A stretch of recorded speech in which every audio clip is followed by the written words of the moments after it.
bring it back to what he said. He's talking about Marianne Pintar having the, okay. Right. Supposedly, she made a copy of it. What That's he's correct. probably saying is that part of the opposition? Do you make a copy of it? Do you keep it, then you turn over? Well, let's he wants you to explain that. Now let's remember the timing here. All right. When Todd comes to her with these documents, and by the way, this is not a playbook. You know, these were sort of photocopies, from what I understand, of like draft mail pieces. Okay, I've never seen it. Scott Peters has never seen it. His wife has never seen it. So anyway, so Bosnich comes forward with these documents, right? And this is shortly after the burglary. But at the time, all that was publicly known, and the only thing that DeMaio had said was that nothing was burglarized, that nothing had been taken, that the phone lines had been cut, the office had been vandalized, blah, blah, blah, but nothing of value had been taken. So you didn't know it was stolen? No, we didn't know it was stolen. And quite frankly, to this day, I don't think it was stolen. Just because DeMaio says that this was stolen in the burglary doesn't make it true.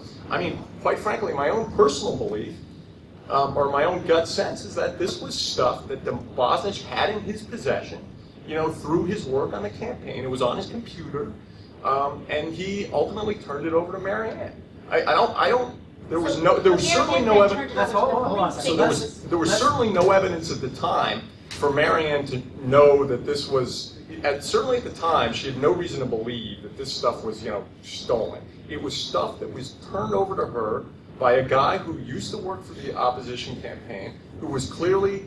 But Scott Peters said on our show that they turned it over within 24 hours because it was stolen property, because they knew. He said that on Politically Speaking. And then we find out later that she made. Interrupt me for 1 second. Well, you can after the session. Well, no, I think level, okay?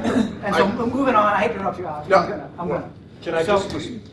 30 seconds or less. Well, I mean, I will say, look, on the timing issue, first of all, I think there was just some confusion with the timing, partly because Scott was asked that question sort of on the spot, and this was not something he gave much thought to at all up until that moment, because these just weren't documents that were that significant at all. I mean, during our entire campaign, when I was on there, nobody ever mentioned these documents. Nobody ever said, hey, you know, we really need to do X, Y, and Z because according to DeMaio's playbook, you know, he's going to be unrolling, you know, it was never mentioned. And so Scott sort of gets confronted with this, sort of to the best of his memory, gives a timeline on the spot.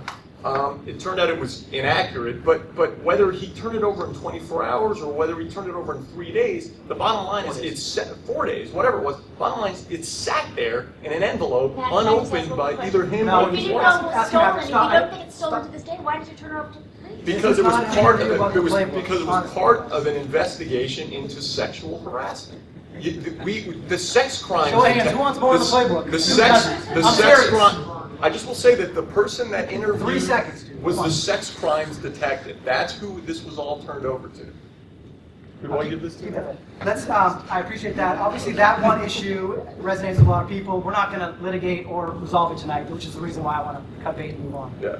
There are specific stories I want to ask each of the 3 journalists about, sequentially as they were published, starting with Michael.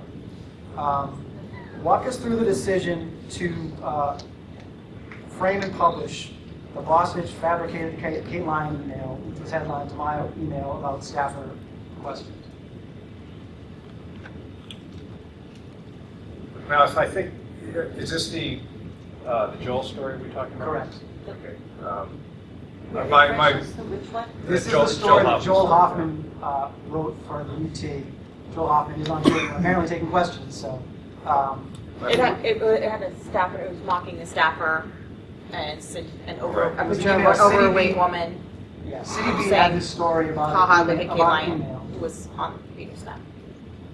I think cutting to the chase here, that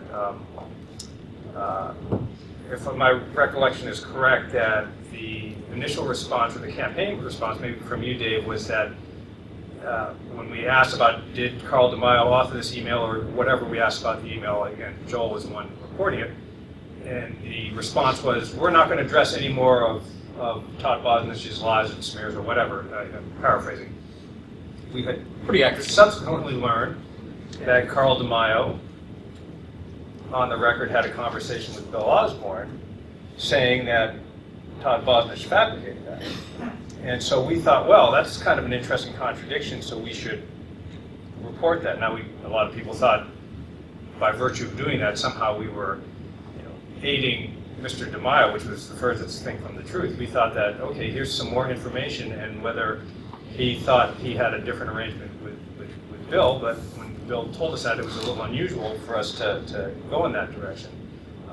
Again, just to give a little bit of arm's length, for some housekeeping kind of stuff, Joel does work on the watchdog team and for Ricky Young. And so I vowed that tonight, whenever I get into hot water, I'm blaming Ricky Young.